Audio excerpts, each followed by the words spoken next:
मैं सबसे पहले तो आप सबसे कुछ सुनना चाहूंगा। अगर आप में से कोई साथी कुछ कहना चाहते हो, कुछ पूछना चाहते हो, तो जरूर हम बात करें।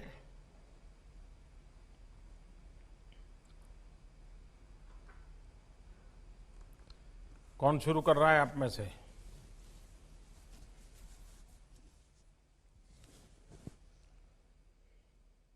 Jain sir. जय Hind. I'm Kiran Shruti sir. I'm from Tamil Nadu sir. I've done my engineering sir, and I'm from Tamil Nadu cadre sir. In my cadre, I generally found among the police profession there is a lot of stress and mental stress sir. So in Tamil Nadu, what they have done is they have introduced a program called well-being program sir. So all the police personnel from constables to the DG, they undergo mandatory counseling sir. If there is any problem in their personal or professional lives, then they receive counseling sir.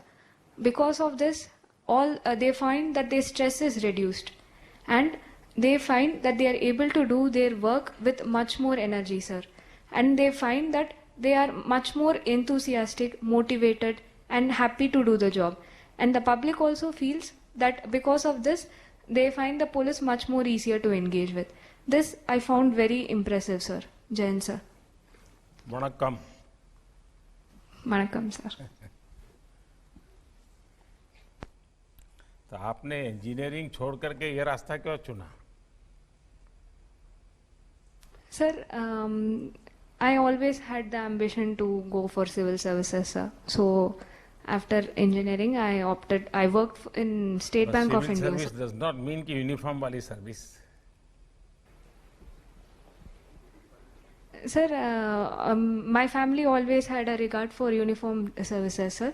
In addition to it, my name is Kiran Shruti because of Kiran Bedi ma'am, sir. So,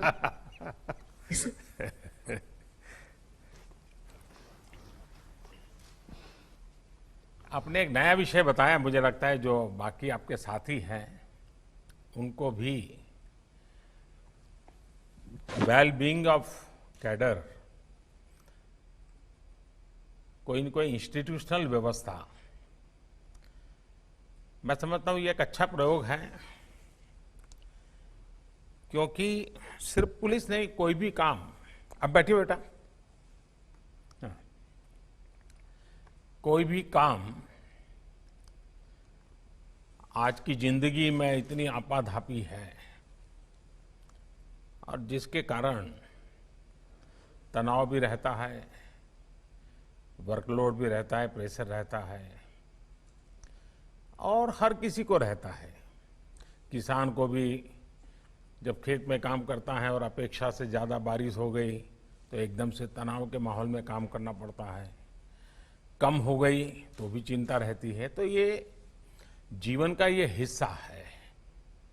लेकिन ये ऐसी चीज नहीं है कि जिसको manage न किया जा सके।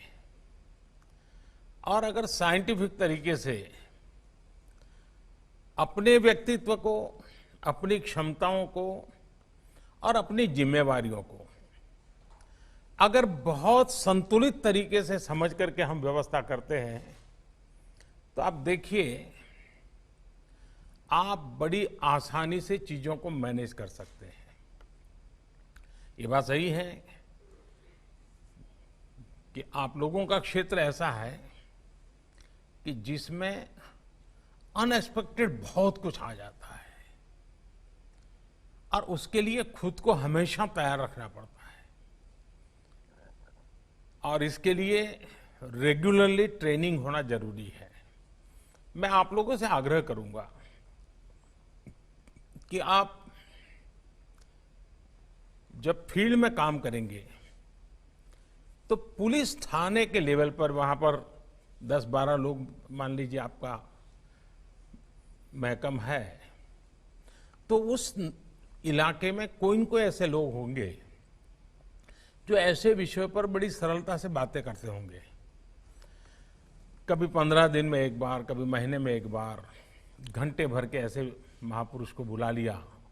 अच्छे टीचर हो सकते हैं, कोई और अच्छे ज्ञाता हो सकते हैं, और वे आकर के ऐसे विषयों पर आपसे गपशप करें, बातें करें। बार बार आपको स्मरण होगा कि हम अपने आप को कैसे ढाल सकते हैं, मैनेज कर सकते हैं अपनी व्यवस्थाओं को। दूसरा, जीवन में मैं हमेशा तनावपूर्ण जीवन जीने वालों को हमेशा आग्रह करता हूं, योगा, प्राणायाम ये बहुत ही सिद्ध, अब तो आपको वहां पर मजबूरन भी किया करना पड़ा होगा, सुबह उठ करके जाना भी पड़ा होगा। मैंने भी उस मैदान में योगा किया हुआ है जिस मैदान में आप लोग करते हैं। आपने अनुभव किया होगा कि अगर मन से करते हैं, पूरा मन उसमें जोड़ देते हैं, ये कितना बेनिफिट करता है। और तब जाकर के आपको ये तनाव कभी महसूस नहीं होगा। काम कितना ही होगा, आप हमेशा प्रसन्न और आनंदित होंगे। लेकिन मुझे अच्छा लगा कि आपने तमिलनाडु में इसकी एक इंस्टीट्यूशनल व्यवस्था के विषय में परिचय करवाया।